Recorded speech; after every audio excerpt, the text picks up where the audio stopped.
আসসালামু আলাইকুম। খেলাধুলা জগতের সদ্য পাওয়া আপডেট ভিডিওতে আপনাকে স্বাগতম। প্রথম ম্যাচ হেরে যাওয়ায় 3 ম্যাচের সিরিজে টিকে থাকতে আজ জয়ের বিকল্প নেই বাংলাদেশের সামনে। আর আজকে বাংলাদেশ বনাম নিউজিল্যান্ডের দ্বিতীয় ওডিআই ম্যাচ। এই ম্যাচটিতে সুযোগ পেয়েছেন সৌম্য সরকার। টানা ব্যর্থতার ফর্মে থাকায় বাদ পড়েছেন আফিফ হোসেন ধ্রুব।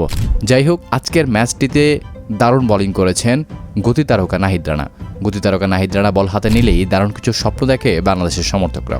নিউজিল্যান্ডের বিপক্ষে দ্বিতীয় ওয়ানডেতে হয়েছে তাই। ম্যাচে নিজের প্রথম বল করেই পেয়েছেন উইকেট। হেনরি নিকলসকে লেগ বিফোরের ফাঁদে ফেলে বিদায় করে দিয়েছেন। আউট হওয়ার আগে 26 বলে 13 রান করেছিলেন নিকলস। 25 রানের প্রথম উইকেটের পতন হয় কিউইদের। নিজের দ্বিতীয় ওভারেও প্রথম বলে উইকেট নিয়েছেন নাহিদ রানা। বাড়তি বাউন্সের বল উইলিয়াংয়ের ব্যাট স্পর্শ করে ক্যাচ চলে যায় ব্যাকওয়ার্ড পয়েন্টে সৌম্য সরকারের হাতে। তখনই আউট হন তিনি। 28 রানে যতক্ষণে 2 উইকেট হারায় নিউজিল্যান্ড। পরবর্তীতে পুরো ম্যাচ জুড়েই তার গতি ধরে রেখেছেন নাহিদ রানা। এক একটা বল ছিল দেখার মতো। বারবারই বিট হচ্ছিলেন নিউজিল্যান্ডের সেট হয়ে যাওয়া ব্যাটাররা। এই ছিল দর্শক আমার হাতে থাকা সর্বশেষ খেলার আপডেট। প্রতিনিয়ত খেলার সংবাদ সবার আগে পেতে সাবস্ক্রাইব করুন এখনই।